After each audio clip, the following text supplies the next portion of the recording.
Hi hello. രാത്രിയായപ്പോഴത്തേക്ക് കെട്ടിയവനും ഞാനും കൂടെ നേരെ ഒന്ന് ടൗണിലേക്ക് വെച്ച് പിടിച്ചു.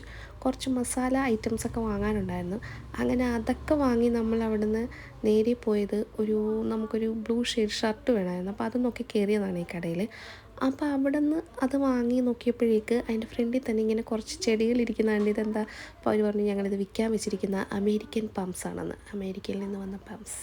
അങ്ങനെ നമ്മൾ അത് കഴിഞ്ഞപ്പോൾ R&B ഓപ്പൺ ആയിട്ടുണ്ടെന്ന് തന്നെ എങ്കിലൊന്ന് കയറി നോക്കിയേക്കാമെന്ന് വിചാരിച്ചിട്ട് അവിടെ വന്നതാണേ. അപ്പം പിള്ളേരുടെ ഉടുപ്പൊക്കെ കുഴപ്പമില്ല, നല്ല കളക്ഷനൊക്കെ ഉണ്ട്, അത്യാവശ്യം കളക്ഷനൊക്കെ ഉണ്ട്. പക്ഷേ ക്വാളിറ്റി, ചില തുണിയുടെ ക്വാളിറ്റിയൊന്നും അത്ര പോരാ. പക്ഷേ പ്രൈസ് ടാഗ് നോക്കിയപ്പോൾ നമ്മളൊന്ന് ഞെട്ടി. കാരണം അത്യാവശ്യം നമ്മുടെ സ്റ്റുഡിയോയേക്കാളും റേറ്റ് കൂടുതലാണ്.